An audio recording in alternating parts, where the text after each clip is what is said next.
Hermanos y amigos, tengan ustedes un bendecido día. Quiero agradecer al Padre la oportunidad que me dan de poderme comunicar con ustedes por este medio. Yo sé que son tiempos muy especiales, muy preciosos para la vida de cada uno de nosotros. Sé que la gracia, el amor y la misericordia del Señor han estado todos los días de nuestra vida, pero no quería pasar desapercibido este día. Yo le había enviado a ustedes un mensaje que el día de hoy vamos a compartir algo en relación a la Pascua.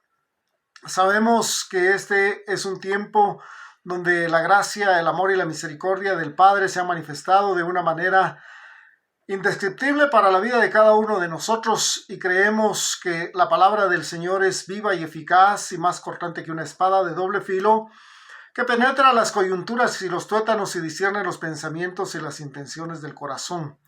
Sabemos que la palabra del Señor es la misma de ayer, de hoy y de siempre, porque Él no cambia, porque Él no es hombre para mentir, ni hijo de hombre para arrepentirse.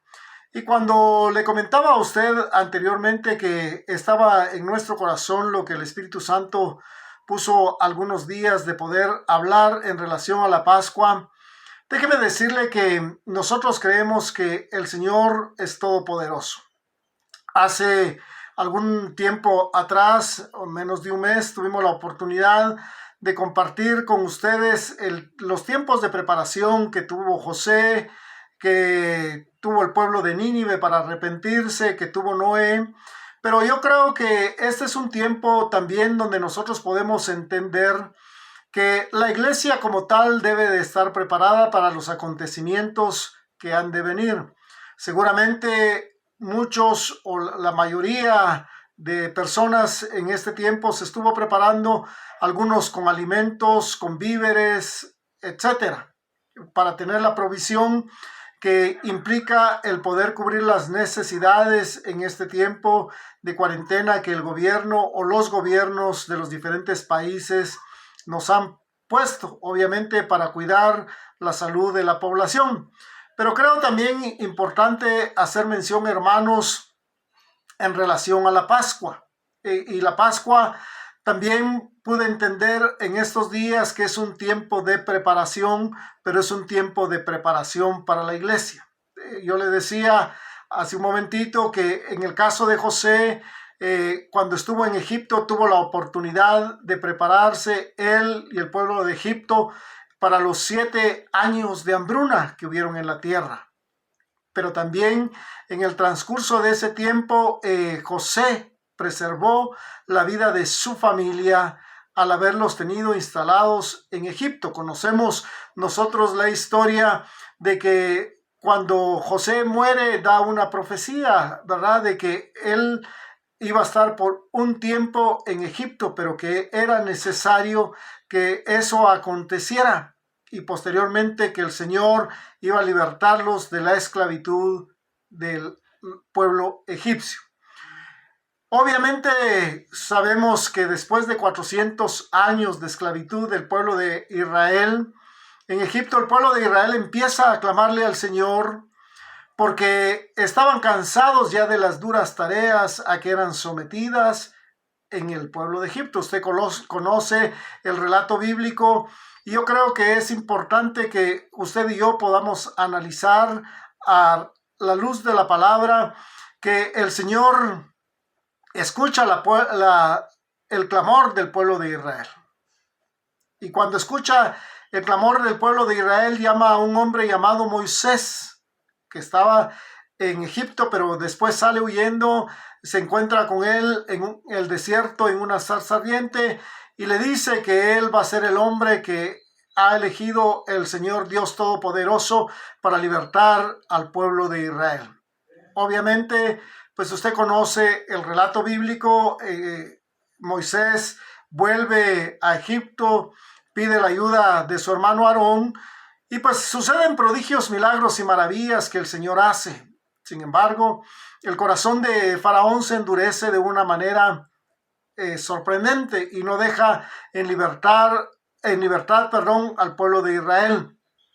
Cuando el Señor toma la determinación enviar la última plaga, porque sabemos que hubo una plaga de moscas, una plaga de piojos, sabemos que también las aguas se convirtieron en sangre, hubo una plaga de granizos, etcétera. Usted conoce las 9 plagas anteriores a las que les voy a mencionar en esta hora. Pero la última plaga era impresionante porque era la plaga de la muerte de los primogénitos de Egipto. Obviamente, el relato bíblico nos enseña que el Señor da una instrucción al pueblo de Israel a través de Moisés, que esta última plaga el Señor iba a glorificar su nombre a través de ella, pero que los hijos de Israel deberían de ser guardados, pero había una condición para poder ser guardados. Obviamente, cuando el Señor le da esta instrucción a Moisés, le dice que todo el pueblo de Israel debe de cubrir los dinteles de su casa, las puertas, las ventanas, con la sangre de un cordero. Obviamente, también tenemos que entender que ese cordero fue elegido previamente 4 días antes.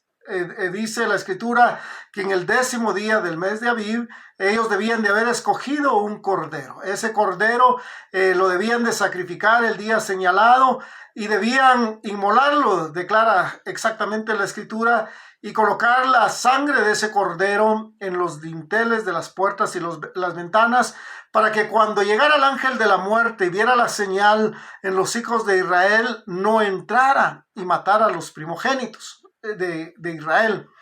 La casa que no estuviese cubierta con la sangre del cordero, iban a ser muertos los primogénitos de esa casa.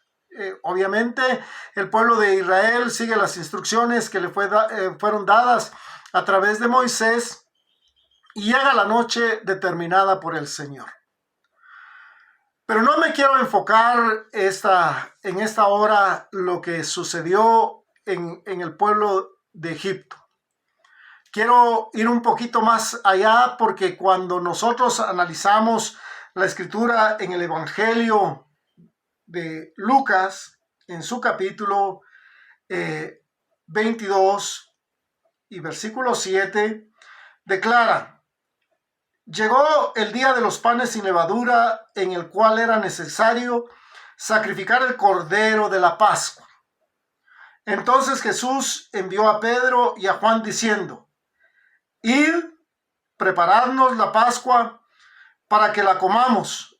Ellos le preguntaron: ¿dónde quieres que la preparemos? Él les dijo: al entrar en la ciudad os saldrá al encuentro un hombre que lleva un cántaro de agua, seguidlo hasta la casa donde entre, y decida al padre de familia de esa casa: el maestro dice, ¿dónde está el aposento donde he de comer la Pascua con mis discípulos? Entonces él os mostrará un gran aposento ya dispuesto, preparadla allí. Y esa es la revelación que tuve. La Pascua para Egipto representó muerte, pero para los hijos de Israel, un tiempo de preparación. Si usted y yo le ponemos atención al versículo 8, en su segunda parte, el Señor les dijo: id, preparadnos la Pascua para que la comamos. ¿Por qué le digo que un tiempo de preparación? Usted conoce el relato bíblico que el Señor describe en relación a la Pascua en Éxodo capítulo 12. Pero previamente a entrar a esto, déjeme decirle que la palabra preparar significa prevenir, disponer o hacer algo con alguna finalidad. Escuche bien: disponer o hacer algo con alguna finalidad. Otra de sus definiciones es prevenir o disponer a alguien para una acción futura. Fíjese que qué impresionante es esto, porque el pueblo de Israel tenía que preparar la Pascua para una acción futura. Otra definición es disponerse, prevenirse y aparejarse para ejecutar algo o con algún otro fin determinado. Entonces, si la plaga de los primogénitos era para Egipto, ¿qué sucedía con el pueblo de Israel? En esta Pascua el Señor les da la instrucción de que deben de comer el cordero que han sacrificado, que no deben de dejar absolutamente nada, que no lo deben de comer cocido con agua, sino deben de comerlo cocido en brasas. Y adicionalmente también declara la Escritura que deben de comerlo con hierbas amargas. Aquí quiero hacer un pequeño paréntesis. Si usted y yo recordamos cuando el Señor Jesucristo iba a ser sacrificado y llevado ante el concilio, la Escritura declara que Él fue a un monte a orar. En el monte le dijo al Padre: Padre, si es posible, quita de mí esta copa, mas no se haga mi voluntad, sino la tuya. Entonces, volviendo al relato bíblico, acá el Señor le da la instrucción al pueblo de Israel de comer la Pascua. Ya le dije, el cordero con hierbas amargas, pero también deberían de tener otros elementos. Uno, un cinto colocado en la cintura.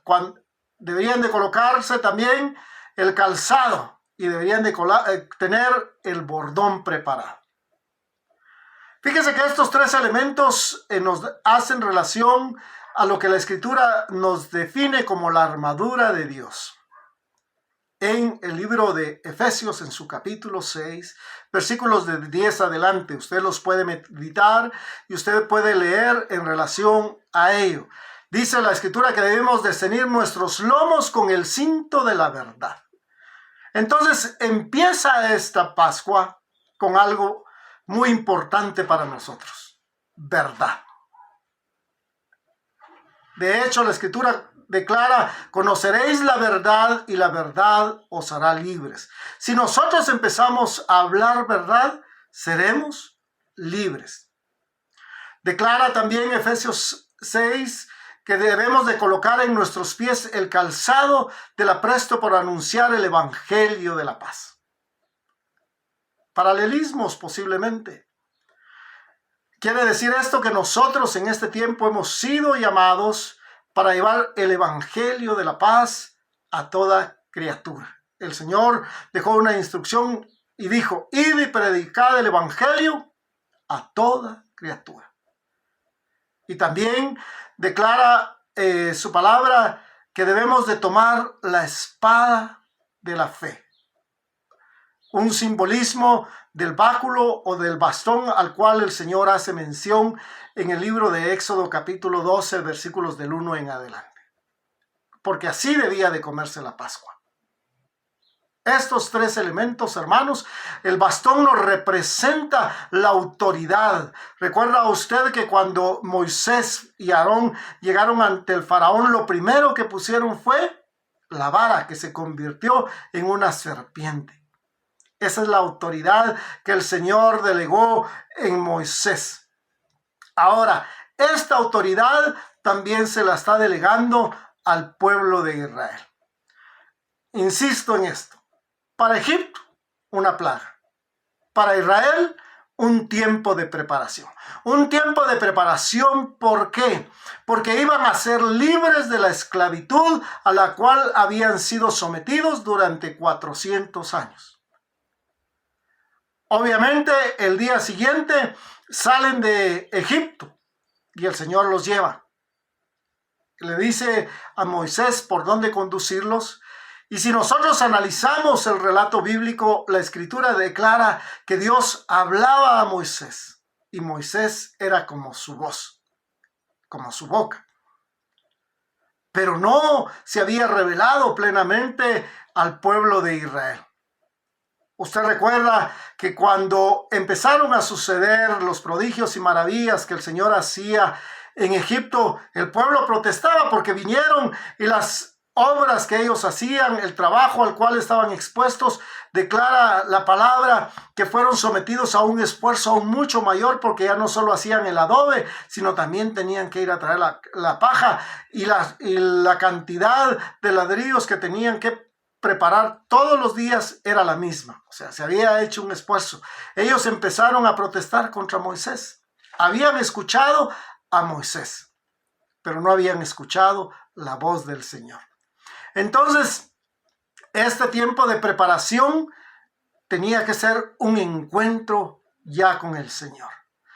Si usted y yo analizamos, mueren los primogénitos de Egipto y el pueblo de Israel es libertado. Conoce usted de que los egipcios les dieron alhajas y todo lo demás, pero no me quiero enfocar en este punto. Llegan a un punto en donde ellos se encuentran entre el Mar Rojo y el ejército de Faraón. Y el Señor le habla a Moisés y le dice que la vara que le dio la ponga en el mar y el mar se abre. Pero ahí ya empieza el acontecimiento más importante donde el Señor se revela al pueblo de Israel, porque era muro para Israel, para que los egipcios no le pudieran atacar. Por eso le insisto, para Israel era un tiempo de preparación. Para la iglesia, esta Pascua, específicamente esta Pascua de este año 2020, es un tiempo de preparación. Le voy a explicar más adelante el por qué pienso yo que esto es así. Entonces, en ese punto donde ellos se encuentran en medio de un ejército de Faraón que va con carros, con caballos, con su ejército y el mar, dice la escritura que Moisés toma la vara, golpea el mar se abre en dos y el pueblo pasa en seco. Pero de aquí en adelante el Señor ya se manifiesta a Israel de una manera sorprendente. La escritura nos declara que de día la gloria del Señor era como una nube que los cubría y por la noche una columna de fuego. ¿Se da cuenta? En aquel tiempo, antes de que salieran de la esclavitud, hablaba o su gloria la miraba únicamente Moisés. Pero en este tiempo, cuando ya salen de Egipto, cuando cruzan el Mar Rojo, la gloria del Señor se manifestaba a todo el pueblo de Israel. Ahora, hermanos, es sorprendente porque el Señor empieza a manifestarse al pueblo de una manera diferente. Llama al pueblo, quiere darle a conocer sus mandamientos, sus estatutos y sus leyes. Sabemos que el único que subió fue Moisés y quien lo acompañaba era Josué. Le da los mandamientos, el pueblo no quiere escuchar la voz de Dios. Quiero irme un poco más allá. Después de que Moisés fallece, el Señor le dice que debe de buscar, ha elegido el Señor un sucesor que es Josué y que Josué es el encargado de introducir al pueblo de Israel a la tierra prometida. Y esta tierra prometida tenía que ser conquistada por el pueblo, pero guiada por Josué. Cuando usted y yo analizamos y vemos el capítulo número 2 y 3 del libro de Josué, podemos ver que el Señor le dice a Josué que ya es tiempo de empezar a conquistar la tierra prometida. Pero la tierra prometida empieza a ser conquistada posteriormente al día en que Josué celebra la Pascua del Señor. Quiere decir esto que primero hubo una preparación previa para la conquista de la tierra que el Señor le había dado al pueblo de Israel. Entonces, vemos ya dos aspectos importantes. Uno, donde la gloria del Señor se manifiesta al pueblo de Israel. Dos, donde su promesa de conquistar la tierra prometida está previamente supeditada a una fiesta, a la celebración de esta fiesta llamada la Pascua. Usted ve el relato bíblico, declara el Señor que después de celebrar la Pascua, se dieron durante 7 días vueltas a la ciudad de Jericó, ¿verdad? 6 días una vuelta y el último día 7 vueltas, y al tocar y al sonido del shofar o de las trompetas que llevaban los sacerdotes, los muros de Jericó caen y la ciudad es conquistada. ¿Se da cuenta? El primer relato, un encuentro personal con Dios. El segundo paso es un proceso de conquista. Pero quiero hacer un paréntesis previo a esto, hermanos. Yo le decía a usted que cuando el Señor salió de Egipto, fue perseguido por Faraón. Quiero decirle a usted con esto que vendrán tiempos donde la iglesia empezará a ser perseguida. Pero si nosotros nos refugiamos en el Altísimo, moramos bajo su sombra, no seremos conmovidos ni seremos tocados. Entonces, quiero llevarlo a usted a un punto importante.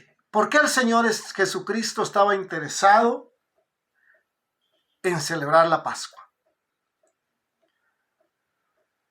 Le mencioné anteriormente que la celebración de la palabra preparar significa prevenir o disponer a alguien para una acción futura. ¿Sabía el Señor Jesucristo que tenía que morir por nuestros pecados? Sí. ¿Cuál era la acción futura? Si usted recuerda, lo que fue guardado con la Pascua fue a los primogénitos del pueblo de Israel. Cuando el Señor Jesucristo está pidiendo que se prepare la Pascua, entiendo yo que está diciendo, hemos de prepararnos para lo que viene, para el futuro. ¿Qué era el futuro? No la muerte, la resurrección. Porque Él es el primogénito de los que han resucitado de los muertos. Ahí viene la preparación de la Pascua, la resurrección. Entonces, nosotros tenemos que entender, hermanos, que la Pascua es el inicio de 6 festividades posteriores a ellas. Está posteriormente a la Pascua, que es el día siguiente, la fiesta de los panes sin levadura, la fiesta de las primicias, posteriormente la fiesta de Pentecostés, la fiesta de las trompetas, la fiesta del arrepentimiento y también la fiesta de los tabernáculos. Si esta Pascua no se celebraba, no podía celebrarse la siguiente fiesta, la fiesta de los panes sin levadura. Y yo quiero comentarle a usted lo siguiente. ¿Por qué es trascendental este tiempo de preparación? Los tiempos se han acelerado de una manera impresionante. Hace algunos años yo me ponía a preguntar, ¿cómo será cuando el Señor venga por su iglesia? ¿Será un acontecimiento glorioso? Comenté en un tiempo anterior que el Señor habló a mi vida desde el mes de septiembre. Yo empecé a compartir con los hermanos de la iglesia que era un tiempo de venir y prepararnos para los acontecimientos que habían de venir. Obviamente, de septiembre para el mes de marzo, en mi corazón, en mi alma entró algo llamado angustia y fue una preocupación muy grande, hermano, muy grande. Me recuerdo que a principios de año, el primer mensaje del domingo del año, el Señor puso en mi corazón poder compartir el pasaje de Enoc. La Escritura declara que Enoc caminó con Dios 300 años y en esa oportunidad yo le decía a los hermanos, Enoc vivió 365 años, dicen algunas versiones de la Biblia, otras dicen 350, pero le decía, si usted compara 365 años con los días que tiene un año, está viendo que es exactamente los mismos días del calendario gregoriano. Pero de esos 365 días, Enoc caminó 300 años con el Señor y después fue arrebatado. Ahora, hermanos, es el tiempo de prepararnos para empezar a caminar con Dios. Es el tiempo de prepararnos para el encuentro con el Señor. Ya no tenemos que prepararnos con la parte material, con la parte humana. Yo estoy casi seguro que muchos de nosotros podemos estar preocupados por el día de mañana. La Escritura declara que cada día trae su propio afán. Obviamente algunos estarán preocupados por su economía, qué va a pasar. Hay muchos lugares, muchas empresas que han cesado a sus empleados. Muchas empresas ya no pueden sostener la carga laboral de sus empleados. Obviamente muchos de nosotros dependemos de un trabajo, pero yo creo que lo más importante es aprender a depender de Dios en este tiempo. Cuando nosotros vemos la Escritura, el libro de Levítico en su capítulo 23, dice que estas fiestas que yo le mencioné anteriormente son fiestas perpetuas de celebración a Jehová nuestro Señor. Hoy estamos entrando a un punto donde nosotros tenemos que encontrarnos con el Señor. Vivir bajo su gloria, bajo su amparo, bajo su fortaleza, bajo su cuidado. Pero para ello es importante, hermanos, la preparación espiritual. Insisto, ya no es el tiempo de empezarnos a preparar como lo hicimos antes de entrar a estos procesos de cuarentena. Es el tiempo de empezarnos a preparar para el encuentro con el Señor. Si usted tuvo la oportunidad de ver nuestro video del día domingo y los videos anteriores, el Señor inquietó mi corazón para cosas muy especiales. El último de los pasajes tiene que ver con el arrebatamiento de la iglesia.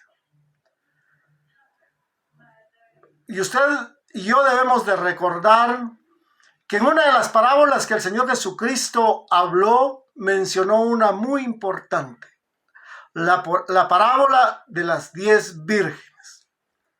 De hecho, la palabra declara que de estas 10 vírgenes, 5 eran sensatas y 5 insensatas. Las 10 vírgenes escucharon la voz de su Señor, pero realmente, ¿quiénes salieron cuando la voz del Señor se manifestó? Solo las vírgenes sensatas. Las vírgenes que estuvieron preparadas con el aceite para que sus lámparas pudieran estar encendidas en todo tiempo. ¿Con qué tenemos que prepararnos? La Escritura dice, lámpara es a mis pies tu palabra y lumbrera a mi camino. Tenemos que prepararnos con la palabra. Figura del báculo, figura de la vara, figura de la espada del Señor. Ahora bien, hermanos, esta fiesta de Pascua nos lleva a la siguiente fiesta que empieza el día de mañana.